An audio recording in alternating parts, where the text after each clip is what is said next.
Olá, queridos, a paz do Senhor Jesus, bem-vindos ao assunto de hoje, Jesus e a mulher samaritana. Esta é a quarta lição do trimestre que estamos estudando sobre João, o Evangelho do Filho de Deus.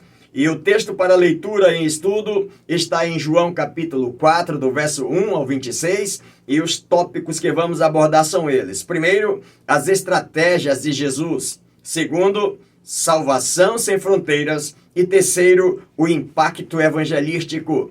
E os objetivos desse comentário são os seguintes. Primeiro, aceitar que a salvação não tem fronteiras. Segundo, aderir às estratégias de Jesus de evangelização. E terceiro, causar impacto por meio da evangelização. E eu sugiro que você faça a leitura de todo o capítulo 4 de João, que somado a esse comentário, o seu aproveitamento será ainda maior. Quero agradecer a você, querido irmão, querida irmã, já inscritos no canal, meu muito obrigado mais uma vez pelo privilégio. E para você que está me assistindo agora, ou já de outras vezes e ainda não o fez, se inscreva no canal. Não esqueça de deixar o seu like, de fazer o seu comentário, de apertar o sininho para ser informado todas as vezes que o novo vídeo for postado. Compartilha esse link com mais alguém e juntos vamos proclamando a palavra do Senhor nosso Deus. Na introdução desse comentário, após um diálogo com um doutor da lei, Jesus conversa com uma mulher samaritana. Aquela mulher era o total oposto de Nicodemos. Ambos, porém, precisavam de Jesus e foram alvos do seu amor. O mestre nos ensina, através do seu exemplo, importantes estratégias para alcançar uma pessoa, quebrando barreiras e superando os preconceitos. Seu discurso apaixonado faz surgir a chama missionária que fará com que uma mulher leve toda a sua cidade a conhecer o Salvador do mundo. Primeiro tópico, as estratégias de Jesus. João capítulo 4, do verso 1 ao 19. Estamos diante de um dos encontros mais marcantes dos evangelhos. Vejamos as estratégias usadas por Jesus para alcançar o coração da mulher samaritana. Primeiro subtópico, despertar curiosidade. João capítulo 4, do verso 7 ao 12. No verso 10, replicou-lhe Jesus: se conheceras o dom de Deus, e quem é o que te pede, dá-me de beber, tu lhe pedirias e ele te daria água viva. Jesus fez contato com aquela mulher, pedindo-lhe um pouco de água. Não a desprezou por ser mulher ou samaritana, mas olhou com simpatia. Não julgou, não a condenou, apesar de conhecer todo o seu passado. John Charles Rayol explica que é em vão esperar que as pessoas virão a nós em busca de conhecimento. Nós devemos começar por elas, ir ao encontro das pessoas. Devemos entender qual é o melhor acesso ao coração delas. A mulher samaritana, vendo que Jesus era judeu, trouxe à baila todo aquele histórico conflituoso entre os dois povos que já duravam mais de 500 anos. E exatamente é essa a questão que ela levanta, dizendo: você sendo judeu, pede a mim de beber, uma mulher samaritana, e você sabe que os judeus não se dão com os samaritanos. Na verdade, ela coloca diante de Deus ali a situação que ela vê como uma barreira intransponível. E diante das dificuldades levantadas por ela para dar água a Jesus, esse lhe mostrou que era ela quem precisava de água da vida. A mulher samaritana talvez não esperasse nada de Deus. Estava desiludida. Por isso, Jesus aguçou na mulher o desejo de saber quem era aquele interlocutor. Quando ele disse: se você conheceras o dom de Deus, e quem é que te pede, dá-me de beber, tu lhe pediria, e ele te daria água da vida, ela diz: mas quem é esse homem? Porventura maior do que o nosso pai Jacó, que nos deu esse poço para beber ele, todo o nosso gado, todo o nosso rebanho? Quem será esse homem?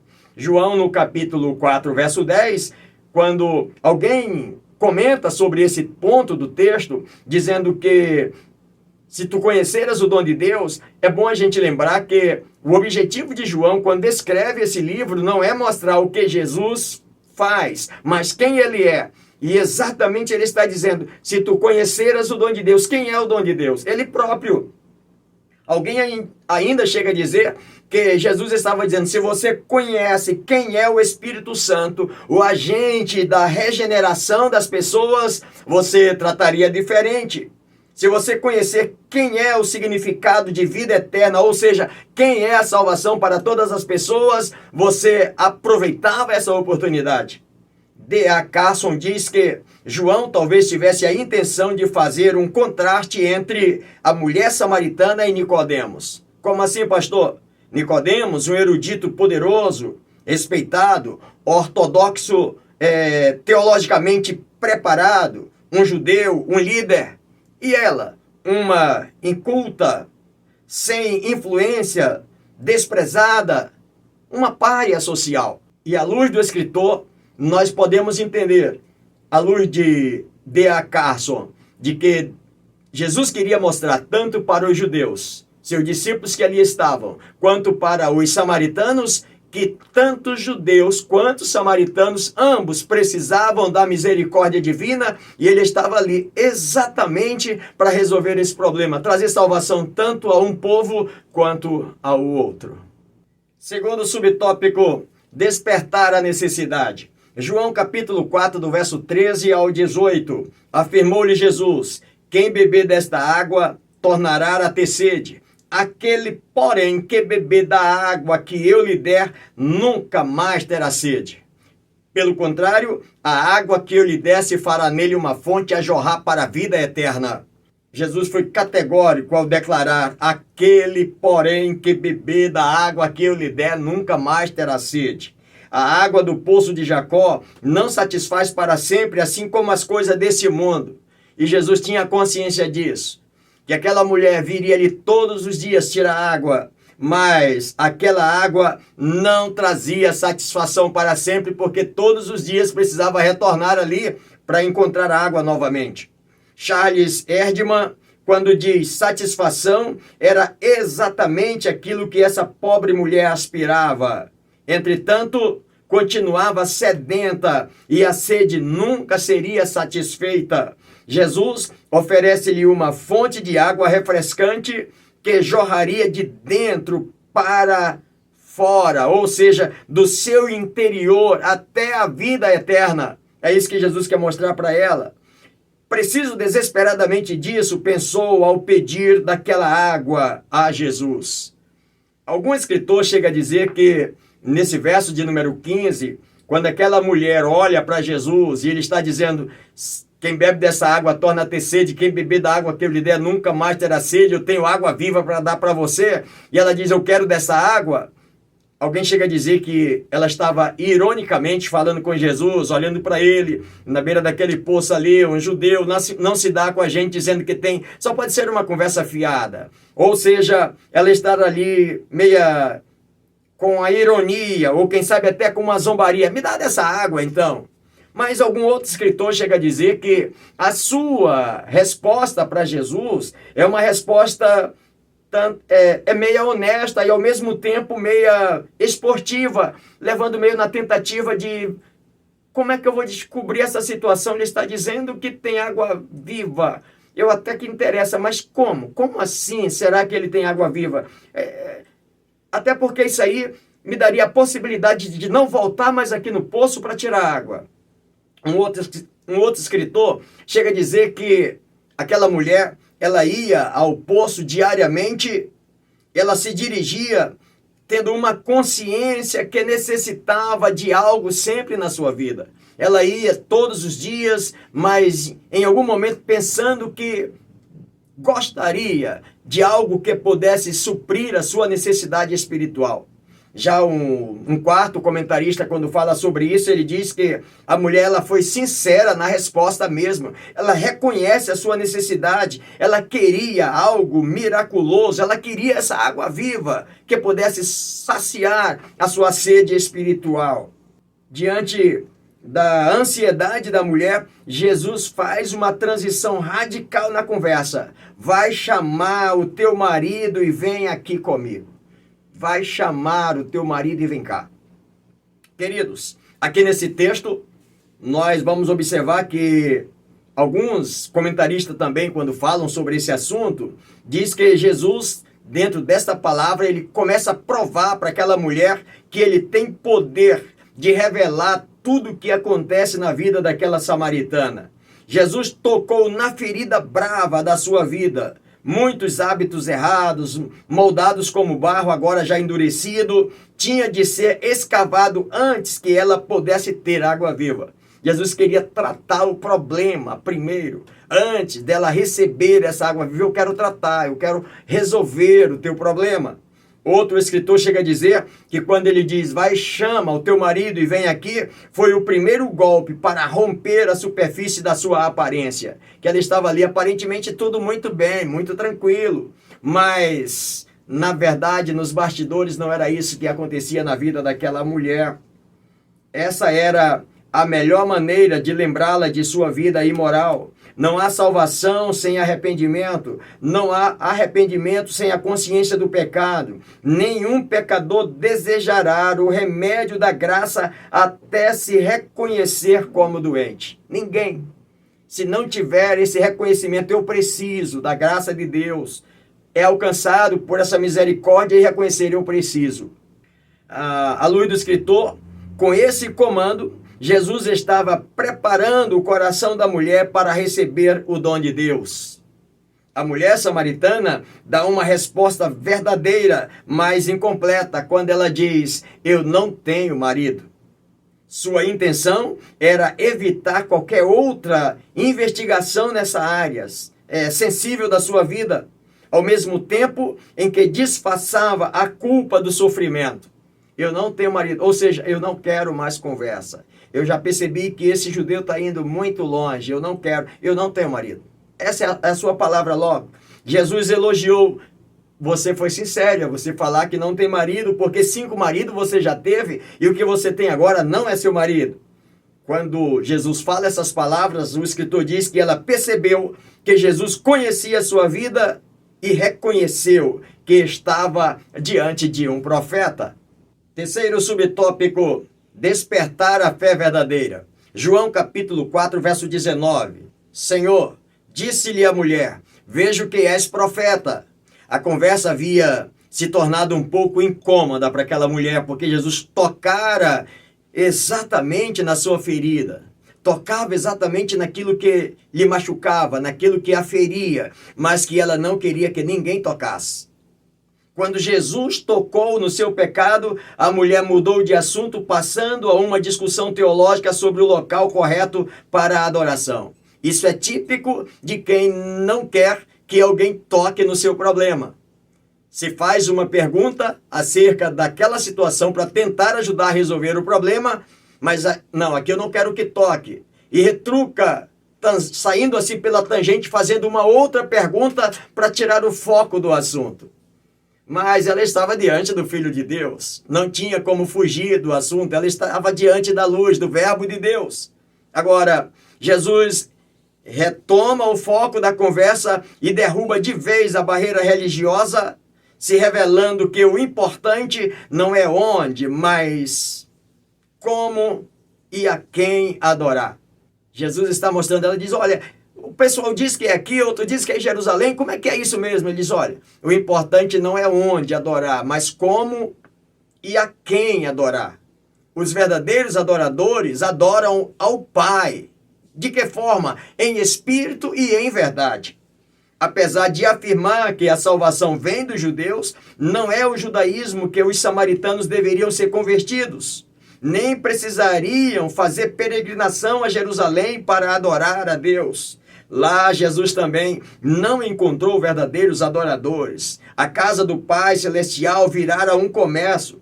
Os verdadeiros adoradores não são identificados por uma ligação com um santuário particular. A mulher menciona o Messias que havia de vir. Aí Jesus então declara, esse Messias que havia de vir sou eu mesmo, sou eu que falo contigo, mulher. A declaração sou eu lembra a própria revelação de Deus a Moisés lá no Êxodo capítulo 3, verso 14, Quando a mulher ouviu essa revelação, a mulher largou o seu cântaro e correu à cidade para contar a boa nova. Observamos no texto, essa é a estratégia de Jesus nos ensinando. Primeiro, ele fez o quê?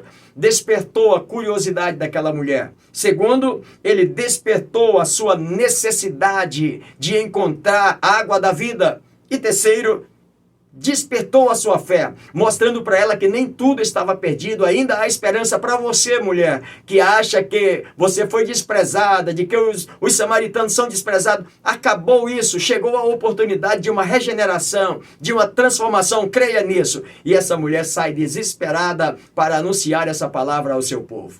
Segundo tópico, salvação sem fronteiras. João capítulo 4, verso 20 ao 27. Em sua jornada da Judéia em direção à Galileia, Jesus opta por passar pela província de Samaria, caminho mais curto, porém rejeitado pelos judeus por causa das barreiras históricas intransponíveis entre judeus e samaritanos, e o escritor diz que Jesus, porém, derrubou todas elas. Vejamos como. Primeiro subtópico, barreira racial, verso 9. Então lhe disse a mulher samaritana: como sendo tu judeu, pedes de beber a mim, que sou mulher samaritana? A inimizade entre judeus e samaritanos tem sua origem na cisão de Israel em dois reinos após a morte do rei Salomão, em aproximadamente 931 a.C. O reino se divide e 10 dessas tribos formam o reino do norte. Esse reino teve como sua capital Samaria, e ele só durou 209 anos. Teve 19 monarcas. Impressionante observar que todos os monarcas do Reino do Norte foram homens ímpios, que não temeram a Deus. E nesse período de 209 anos, eles foram então sitiados pelos assírios e foram levados cativos para a Síria.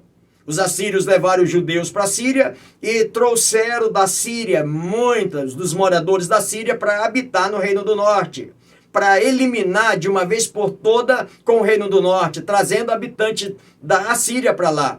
Os homens da Síria casavam com as mulheres judias aqui no Reino do Norte, e os homens judeus daqui do Reino do Norte casavam com as mulheres da Assíria. E aí misturou tudo. Acabou com isso, eles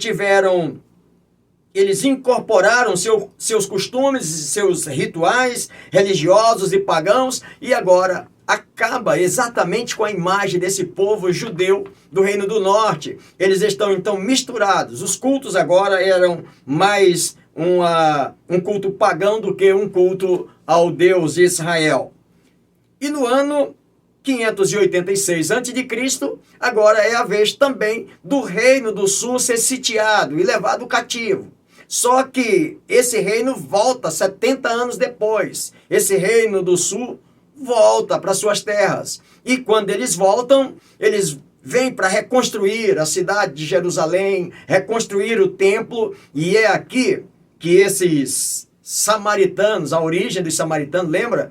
É aqui que esses samaritanos estão lá cultuando esse culto pagão, e eles querem fazer uma aliança com esses judeus que estão voltando depois de 70 anos do cativeiro. E ele diz: nós não queremos papo com vocês. Vocês não foram fiéis a Deus. Vocês deixaram de cultuar a Deus. Vocês cultuam a outros deuses e querem fazer aliança com a gente. Nós não aceitamos. Na verdade, os judeus não aceitam os samaritanos não por causa da raça, mas por causa da apostasia religiosa. Eles não querem conversa. E daí começa essa discussão. Eles estão construindo a cidade. Os samaritanos, Esdras capítulo 3, eles estão construindo. No capítulo 4, eles são obstruídos essa construção até uma segunda ordem para voltar a concluir o trabalho. Lá no livro de Neemias, capítulo 4, também nós vamos ver eles se colocando como imposição para que a obra da reconstrução de Jerusalém fosse feita, dos muros, e enfim.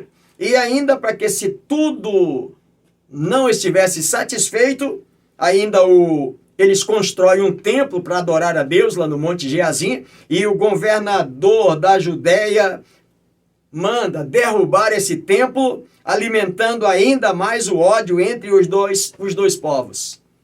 Aí é que a coisa fica mais feia. A desavença entre esses dois povos, como eu falei para você, já durava mais de 500 anos, aproximadamente 516 anos. No entanto, ignorando o conflito histórico que Jesus está sabendo, ele conversa com a mulher samaritana e ainda pediu que ela pegasse um pouco de água utilizando o seu vaso, sinalizando o rompimento do nacionalismo e sinalizando também a universalidade do Evangelho de Cristo Jesus. Lembra do início do Evangelho de João? Ele está dizendo que o Evangelho de João não é para contar o que Jesus fez, mas para contar quem ele é. Pois é isso. Aqui nós temos mais uma tese dessa do João, mostrando que Jesus veio estar ali para mostrar que veio para romper com todas essas barreiras. E a primeira barreira que ele está rompendo é a barreira racial, dizendo para eles: nós queremos transformar, acabar com essa nacionalidade ou esse nacionalismo, cada um lutando por si. Eu quero que vocês entendam que no reino de Deus todos são iguais. Eu quero mostrar para vocês que o evangelho que eu estou trazendo não é um evangelho para uma raça, é um evangelho para todos os povos, línguas, nações. Todas as pessoas têm direito no evangelho que eu estou trazendo para vocês. É isso que Jesus veio fazer na ótica de João. Segundo subtópico, a barreira religiosa. João capítulo 4, verso 20. Nossos pais adoravam neste monte. Vós, entretanto, dizeis que em Jerusalém é o lugar onde se deve adorar. Escuta, pelo tempo que já se passou, ela já tem agora uma consciência que os pais passaram para ela, que o lugar de adorar era ali, naquele monte, no Monte Gerizim. E se nós observarmos, o que está acontecendo é que, com essa incorporação dos assírios no Reino do Norte, e que eles são levados aos rituais religiosos pagãos, eles estão envolvidos agora numa apostasia religiosa, ignorando o culto ao verdadeiro Deus, e portanto parece que está tudo normal agora para eles. E aí gera-se então uma barreira religiosa entre samaritanos e judeus. Diziam os nossos pais que aqui no Monte Gerizim era o lugar da verdadeira adoração, enquanto os judeus adoravam no templo e em Jerusalém. Eles rejeitavam o Antigo Testamento, com exceção ao Pentateuco. O restante do Antigo Testamento, já que estão envolvidos numa apostasia religiosa, então rejeita tudo que está nos livros históricos, nos livros proféticos, tudo, ignora tudo. E Jesus agora, nesse momento, está diante dessa mulher. Esse é o pano de fundo que ele está observando. E Jesus, porém, supera mais essa barreira quando revela a natureza da verdadeira adoração. Dizendo: mulher, os verdadeiros adoradores, eles adoram o Pai em espírito e em verdade. Eles podem adorar lá no templo, em Jerusalém, sim. Mas eles podem adorar aqui, sim, também. Vai depender de cada adorador. O local não é o mais importante, não é aquilo que chama a atenção do verdadeiro Deus. O que chama a atenção do verdadeiro Deus é como está o verdadeiro adorador, adorando ao Pai em espírito e em verdade. Terceiro subtópico, barreira cultural. João capítulo 4, verso 27. Nesse ponto do texto, chegaram os seus discípulos e se admiraram de que estivesse falando com uma mulher. Todavia, o texto diz que nenhum dos discípulos quiseram perguntar dele o que ele estava conversando ou por que estava falando com ela. A mulher samaritana tinha uma vida reprovável. Lembra que o Senhor disse ao marido: você falou a verdade, você já teve 5 maridos, o que você tem agora não é seu. Então, diante daquela cultura, era uma mulher completamente reprovada diante de todas as pessoas. E imagina diante dos judeus, muito mais ainda. E para os judeus, um rabino não era permitido conversar com uma mulher em público. Os discípulos chegam, vão comprar alimento e voltam e encontram o mestre conversando com esta mulher. E quando o texto diz que eles estão admirados, não é admirado, olha, Jesus é diferente, conversando com uma mulher samaritana, não. Eles estão admirados por quê, irmãos? Porque na cabeça deles, Jesus estava quebrando a regra dessa cultura de que um rabino, um mestre, não podia conversar com uma mulher em público. Então, a quebra dessa regra poderia significar o fim da reputação de Jesus, daquele crescimento que ele estava crescendo como líder em Israel. Isso pode acabar com ele. Então eles estão quase que escandalizados ali com aquela situação. Só que, na ótica divina, para ele, para Jesus, a alma daquela mulher era mais valiosa do que tudo isso, do que todas essas regras, do que todas essas barreiras culturais que existiam. Os discípulos não conseguem entender, eles estão quase que abismados, escandalizados com aquela cena, mas Jesus é como está dizendo assim, eu sou o verbo de Deus, eu vim para trazer salvação, e eu vim para eliminar todas as barreiras, eu vim para derrubar a barreira racial, a barreira da religiosidade, e vim para derrubar a barreira cultural. É isso que o verbo está fazendo. Lembra que João está mostrando não é o que ele faz, mas quem ele é? Ele é aquele que derrubou a barreira racial, derrubou a barreira da religiosidade, a barreira religiosa e derrubou também a barreira cultural, mostrando que diante dele não existe cultura que impeça de um pecador ser alcançado pela palavra do Pai. Terceiro tópico, o impacto evangelístico. João capítulo 4, 28 ao 42. Primeiro subtópico, na mulher samaritana. Capítulo 4, verso 29 diz assim: Vinde comigo e vede um homem que me disse tudo quanto tenho feito. Será este porventura o Cristo? Venham lá. A transformação da mulher samaritana pode ser confirmada nas suas atitudes, como veremos a seguir. A primeira atitude dela, qual é, meus irmãos? É abandonar o seu cântaro. Aquela necessidade que ela tinha todos os dias, costumeiramente, agora ela percebe que isso aqui não é o mais importante. Ela encontrou Jesus, ela encontrou a água da vida.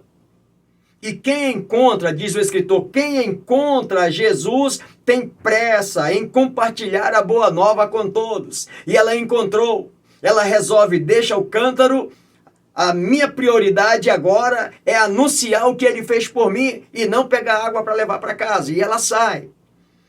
A segunda atitude desta mulher é que ela proclama publicamente o Messias, que está no verso 29 ao 30. No dia da sua conversão, ela se tornou uma missionária. Até então, uma mulher provavelmente fazia de tudo para passar despercebida entre as pessoas. Ninguém percebesse que era ela, porque todo mundo com certeza olhava como ninguém, como uma pessoa sem valor, uma pessoa que todo mundo olhava dizendo, isso aí é uma escória da sociedade. Era assim que ela vivia, mas agora não. Mostra aqui que a sua atitude é anunciar com alto e bom som o Messias, sem constrangimento e temor. Ela anuncia para todas as pessoas, a ponto que as pessoas talvez até ficam espantadas. Mas essa mulher que praticamente nem fala com ninguém, está falando tudo isso, vamos ver o que ela está falando. E ela consegue trazer a sua terceira atitude, ela faz um convite veemente. Sabiamente a mulher diz, vinde. Ela não perdeu tempo com argumento confuso. Antes, conclamou a verificação. Venham ver. Venham verificar vocês mesmos. Se vocês não conseguem acreditar no que eu estou falando, era meio difícil acreditar. Mas agora as pessoas, pela forma como ela está falando, não, vamos ver. Se vocês não conseguem acreditar, venham, verifiquem. Desejava que todos bebessem da mesma água. O resultado foi surpreendente. Muitas pessoas a seguiram até o Messias anunciado. Ela alcançou. Então nós percebemos, à luz do texto sobre o impacto evangelístico de Jesus na mulher samaritana, é que ela abandona o seu cântaro, ela proclama publicamente e ela faz um convite veemente, levando muitas vidas ao Senhor Jesus. Segundo subtópico, na vida dos discípulos. João capítulo 4, verso 27, E verso 31 ao 38, os discípulos vão comprar comida e quando eles voltam, encontram Jesus conversando com essa mulher e eles ficam admirados, mas nenhum pergunta o que conversa ou por que conversa. Mas a admiração, diz o texto, que não era uma admiração de estarem felizes e satisfeitos porque Jesus estava conversando com uma mulher, mas de escandalizados. Por quê, pastor? Porque na agenda deles não havia espaço para compartilhar as boas novas com uma mulher. Muito menos na hora do almoço e ainda, acima de tudo, uma mulher samaritana.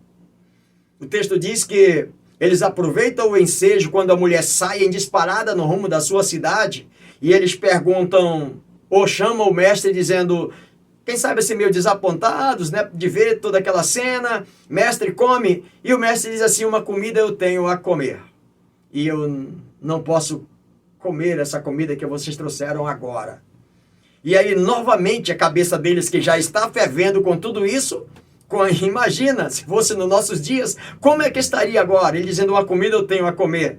Ah, com certeza foi essa samaritana que trouxe comida para ele. Agora ficou pior ainda a nossa situação. E Jesus, sabendo da situação deles, logo acalma os seus corações, dizendo, eu me alimento da minha prioridade espiritual. O meu alimento é fazer a vontade do meu Pai, que está no capítulo 4, do verso 32 e 34. Uma cidade estava vindo em direção a Jesus e os discípulos deveriam entender que aquele era o momento de colheita para o reino. É por isso que o Senhor Jesus olha para eles, ele disse, eu tenho uma comida para comer, que é fazer a vontade do meu Pai. Alguns escritores, quando falam sobre esse assunto, dizem que no mundo natural existe um tempo entre a semeadura e a colheita, e é verdade. Eu e você sabemos disso. Não se semeia hoje e se colhe hoje mesmo. Semeia hoje para se colher amanhã, né? Dependendo também da semeadura, tem um tempo de espera para a colheita. O que os escritores dizem para nós são os seguintes. No mundo natural existem períodos distintos. No espiritual, o presente é o tempo oportuno para a tentativa de buscar oportunidade. Ainda mais, no sentido espiritual, não adiar a oportunidade, pois a ceifa é urgente. E um outro escritor chega a dizer que Jesus indicou que os seus discípulos deveriam tirar proveitos imediatos da semeadura que ele fez. A cidade fora impactada com o testemunho daquela mulher. Por isso que ele diz para os discípulos, vocês olham para os campos que estão aí semeados, e na cabeça de vocês ainda faltam 4 meses para a colheita, mas eis que eu digo para vocês, olhem para os campos que eles estão brancos para a ceifa. Que campo é esse que Jesus está falando? É que Jesus está olhando em direção para onde aquela mulher foi, e que a multidão de pessoas que estão vindo em direção a ele, é esse campo, é essa semeadura, é essa colheita que ele está mostrando para os discípulos. Olhe para os campos, eles estão brancos.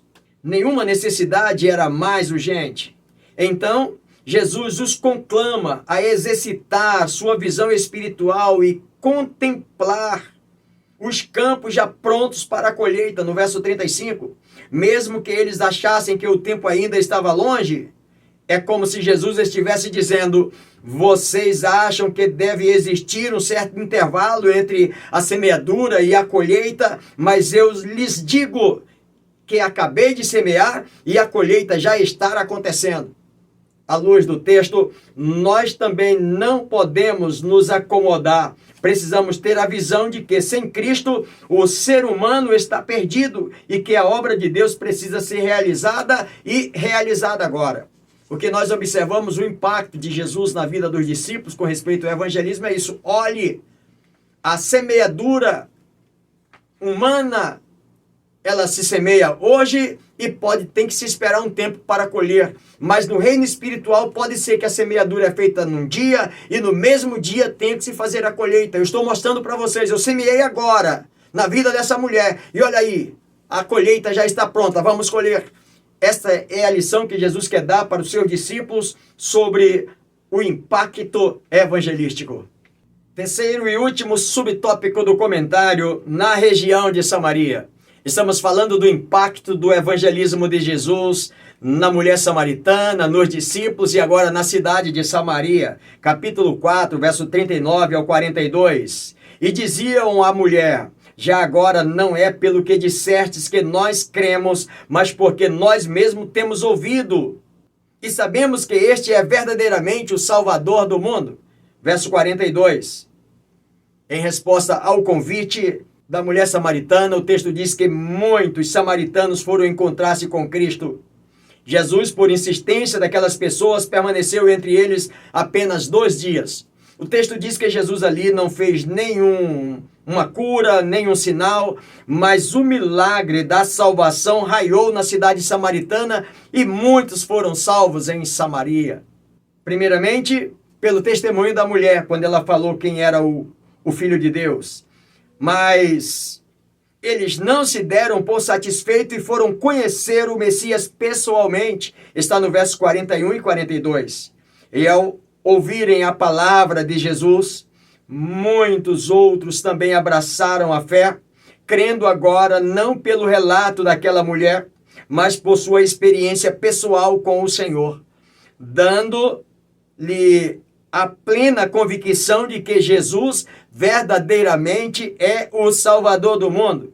Esse pode ser considerado o primeiro evangelismo transcultural, exemplo e padrão a ser seguido pelos apóstolos e pela igreja primitiva lá em Atos capítulo 1, verso de número 8. Na aplicação pessoal, o escritor diz o seguinte: tenha amor pelas almas e permita-se ser usados por Deus para impactar as pessoas ao seu redor, trazendo-as para Jesus. Querido colega, querido companheiro, querido professor, professora, aluno, aluna, a todos vocês que me acompanharam até aqui, espero poder ter contribuído com vocês mais uma vez com esse comentário e, se Deus assim nos permitir, estaremos de volta no próximo como sal da terra e luz do mundo e sempre avançando pela fé.